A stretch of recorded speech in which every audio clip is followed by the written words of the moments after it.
nature nut, I'm not afraid to admit.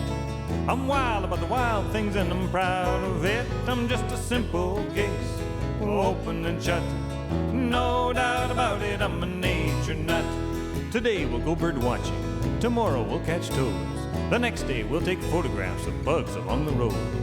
I never get the feeling that I'm in a rut. That's why I'm a nature nut. Well, I'm a nature nut, I'm not afraid to admit. I'm wild about the wild things and I'm proud of it. I'm just a simple case, open and shut. No doubt about it, I'm a nature nut.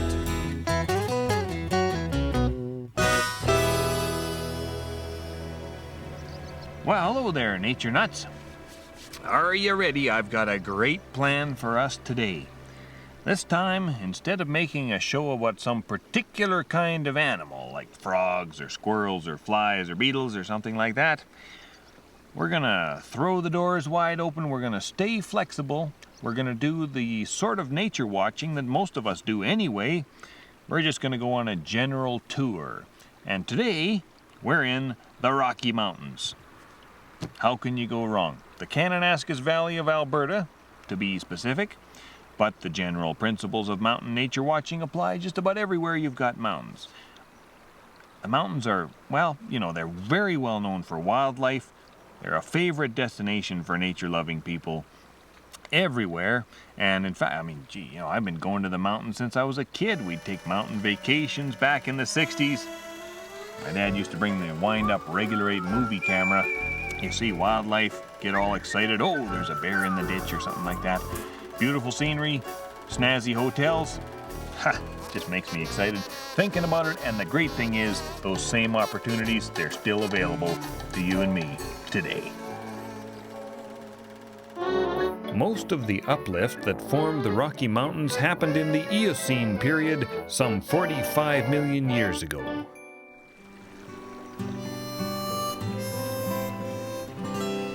So, you know, most of the time on this show, I just talk about living things, animals and plants and so on.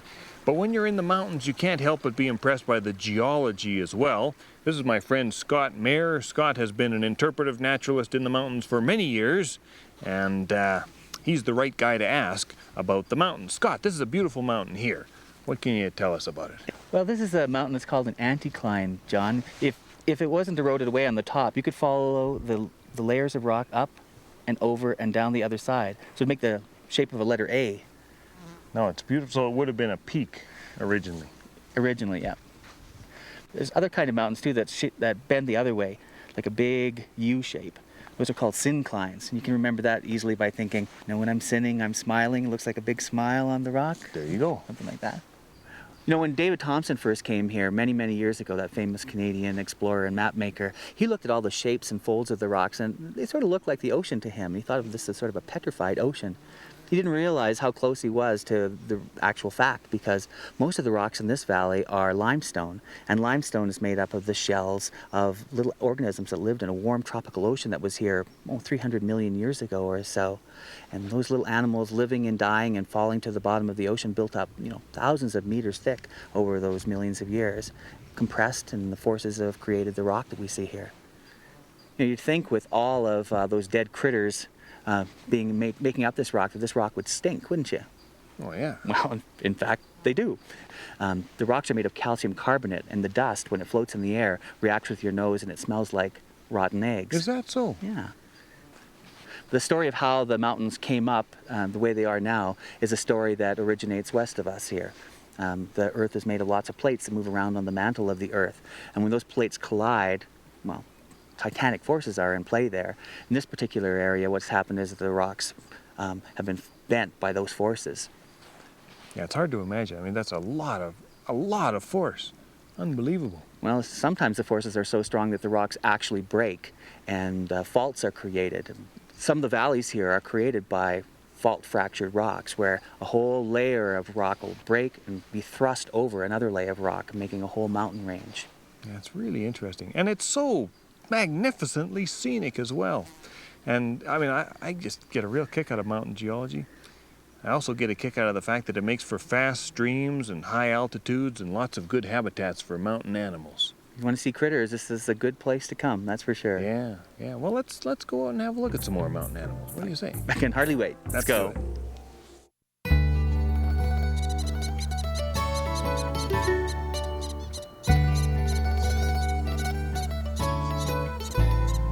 So, let me tell you, if you want to see a nifty mountain critter, you've got to see this one. Take a peek at that. That's a pika. A pika is one of the cutest of all mountain critters, and this is a perfect place for pikas. A rock-strewn talus slope, they call them. Lots of boulders, lots of rocks. Just, it doesn't look like the kind of place that would, support a little critter like that, but they love these kinds of places because there are so many great little places to hide. They feel very safe. They can just duck into a little crevice at any point. And during the summer months, you'll see them out feeding on plants and also grabbing big mouthfuls of grasses and other plants and taking them into their little hiding places where they dry them in big hay piles, and then they use the hay piles to feed on during the winter. You see, a pika is actually related to rabbits and hares. It's a lagomorph. It's not a rodent. There's rodents here too. They're little yellow pine chipmunks, and there's at least a couple of Colombian ground squirrels here. But a pika, it's like a rabbit, which means that it doesn't hibernate during the winter. It stays active, and that's why they need these hay piles. Staying active under the snow, under the boulders. These are real cold, miserable places in the winter, but the pikas, they're okay. They got a strategy. The name pika, I used to call them pikas. Actually, until moments ago, I used to call them pikas, but then it was pointed out to me that when they make their sound, they go peak, not pike. So pika is the correct name. It's also the scientific name for magpies. Pika pika. Don't confuse it. Okatona, scientific name for pikas. Pikas live on rocky talus slopes, and the ones we saw were no more than a few steps from a paved road.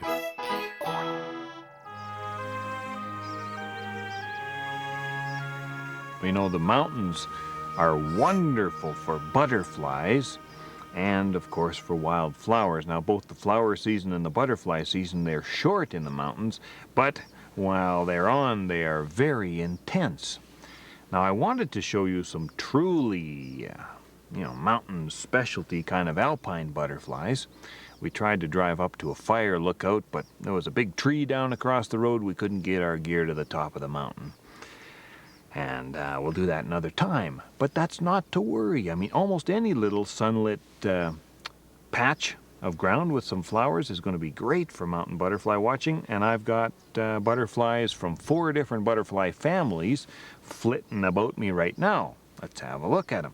Right down here, very cooperative, is a Draco skipper.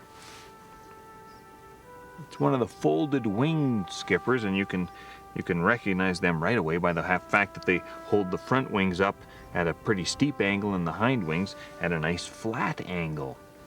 Draco skipper, that's a typical mountain butterfly, at least in this part of the world. Then over here, we've got some really small butterflies, dainty butterflies in the gossamer wing butterfly family.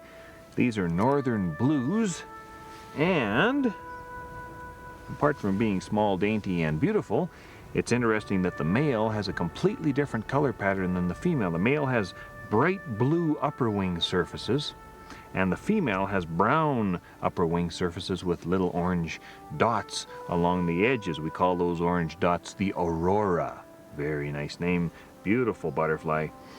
I get a real kick out of those ones. Most of the time the males are on the wing looking for the females, and the females are either looking for flowers to sip at or plants to lay their eggs on.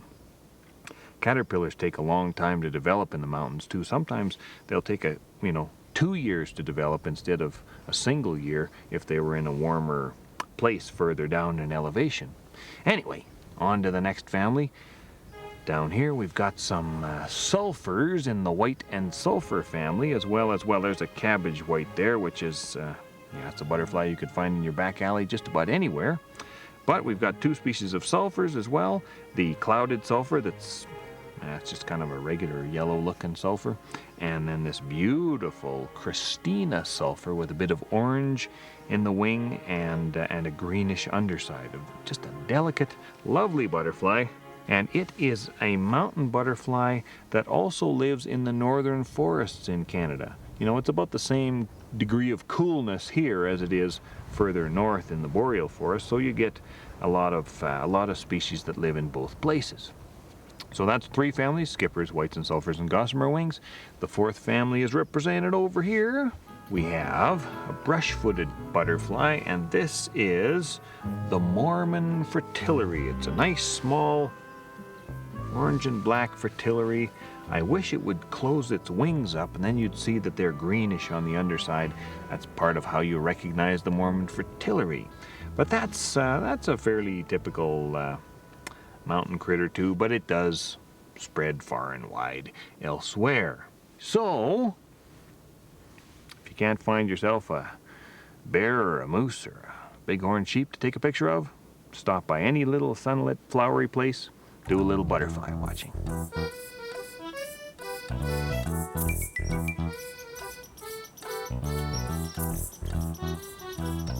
Well, for those of you who like squirrel family rodents, the mountains is a great place to be. In fact, you could make a trip here just to see different kinds of squirrels.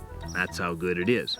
Right now, we're in the middle of a big colony of Columbian ground squirrels. They're, fairly typical ground squirrels, but they have a particularly appealing color pattern. I especially like the warm tones in their fur. I was going to say pelage, but, whoever says pelage.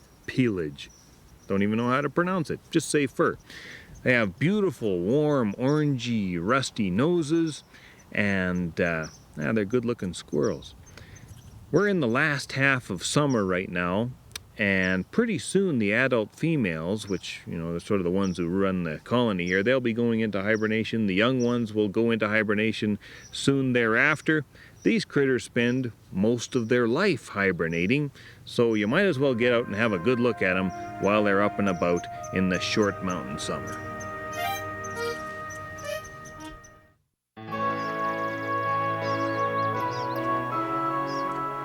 Okay, well, you want to hear my theory of nature in the mountains? In my opinion, there's 2 kinds of nature in the mountains. There's obvious nature that everybody's looking for, and then there's the rest of nature that only us nature nuts are looking for. Now, we have a great example of that here. If you look over in this meadow, that's obvious nature. Beautiful scene, a cow moose and her calf, and they're, wading around in the wetlands here, eating water plants. The last time we ran into moose on this show, they were eating twigs in the winter, but in the summertime, they eat water plants. So there you go. I mean, that's just a mountain postcard in reality right there in front of us. But there are other nifty animals in these wetlands, and I've just scooped up one of the great mountain specialties, the spotted frog. It's a beautiful frog, but it's a little bit different from your average frog in the sense that it lives almost all of its life underwater, or in the water, I should say. I mean, they breathe air just like you and me. You can also see that the eyes of this frog are quite high up on its head. It doesn't have to look to the sides. It just has to look up for danger. Herons and ospreys, things like that, would love to eat this spotted frog. And it's not a very good jumper. Most frogs would have been out of this net a long time ago, but this guy, because he's built for swimming, not for jumping, is a lousy jumper. And I'll show you too. The legs on this frog are very beautifully red. That's part of how you recognize a spotted frog. Pretty content frog, easygoing frog. I really like spotted frogs. And then, as if that wasn't cool enough, Scott Mayer just found us a long-toed salamander, and that's another mountain specialty. It's a salamander that you only find in the mountains. It's becoming rarer and rarer all the time, and that's a mountain salamander. So there you go. I mean, whether you're looking at the obvious stuff or looking for the subtleties, you can't go wrong in the mountains. I'm gonna let these 2 critters go here. Here you go, Froggy.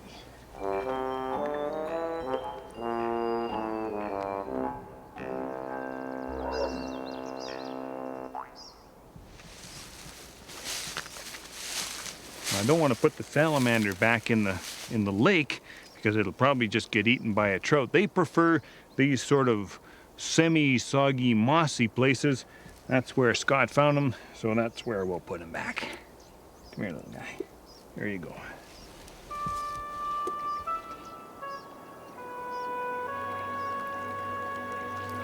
Man, it's beautiful out here, Scott. Gorgeous. This place has a mystique. Starting to feel like a mountain man, John? Oh, no, I'm more of a flatlander. I really think I am. But you've been here for years. You must be feeling like a true mountain man. Well, I don't think I can really measure up, to those true legends of mountain manishness, like Jeremiah Johnson.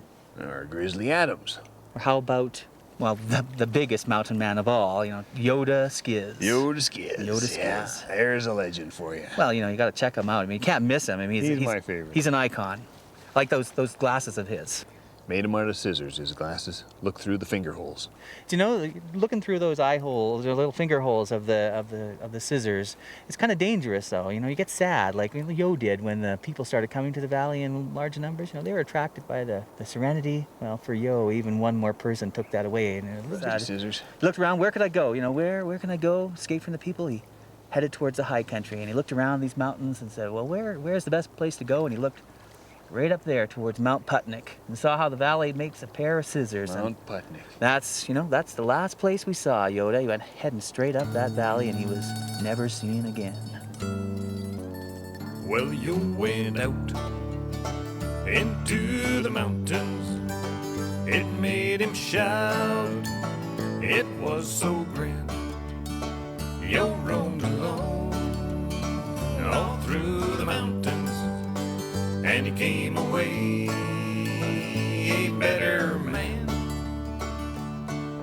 Snow in July, mountains on high, mosses in the waterfall spray, meadows in bloom, fruit of the loom, eagles in the morning haze, washing a stream, hang on a moonbeam, rinse along the Milky Way. You'll never let the mountains get away. Then you stood still out in the mountains, and he listened hard for the whistling wind above the sounds of trains and choppers. You heard the tone where the world begins.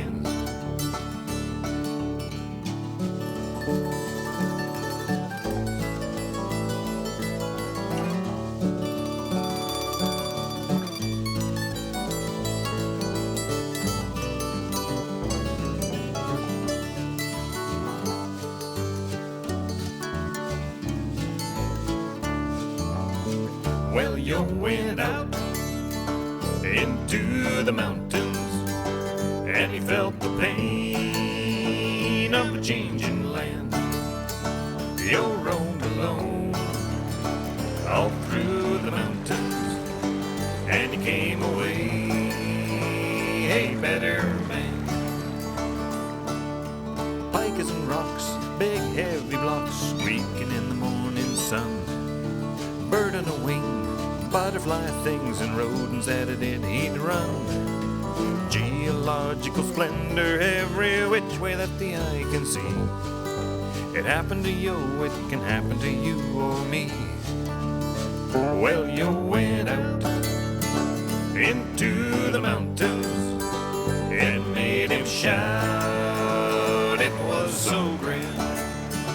You roamed alone all through the mountains, and he came away a better man.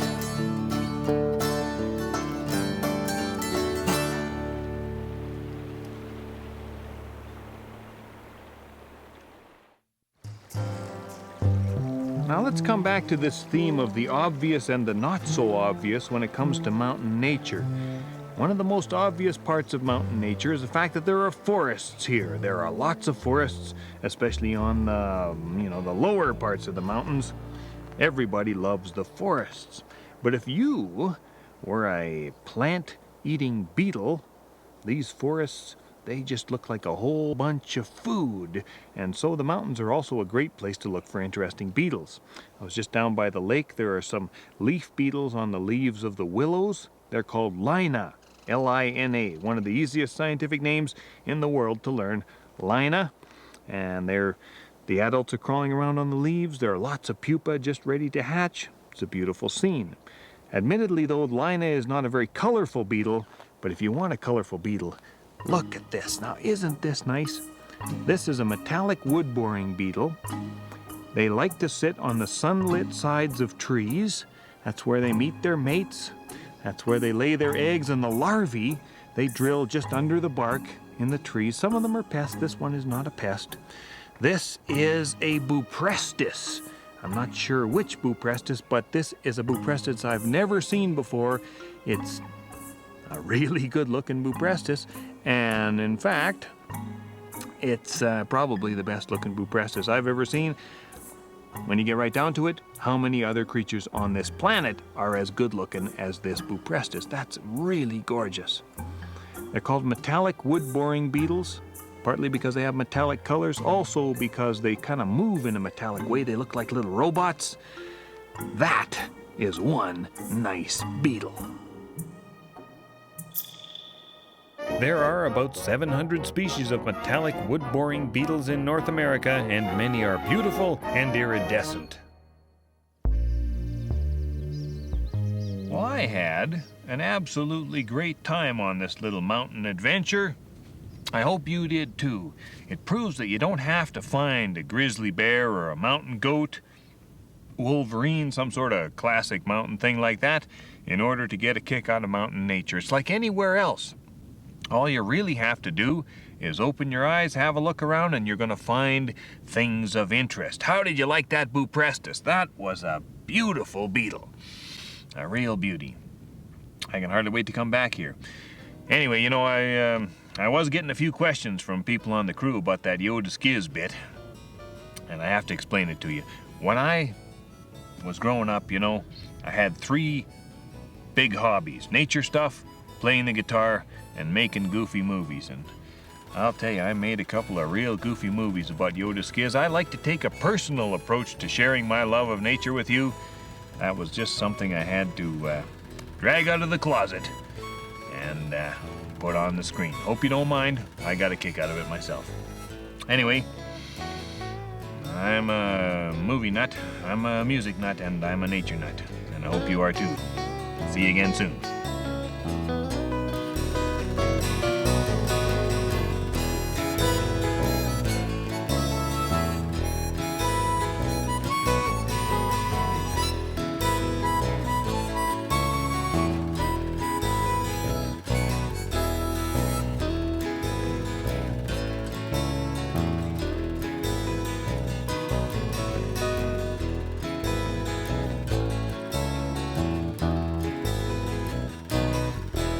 Same time each and every week, uncensored and uncut.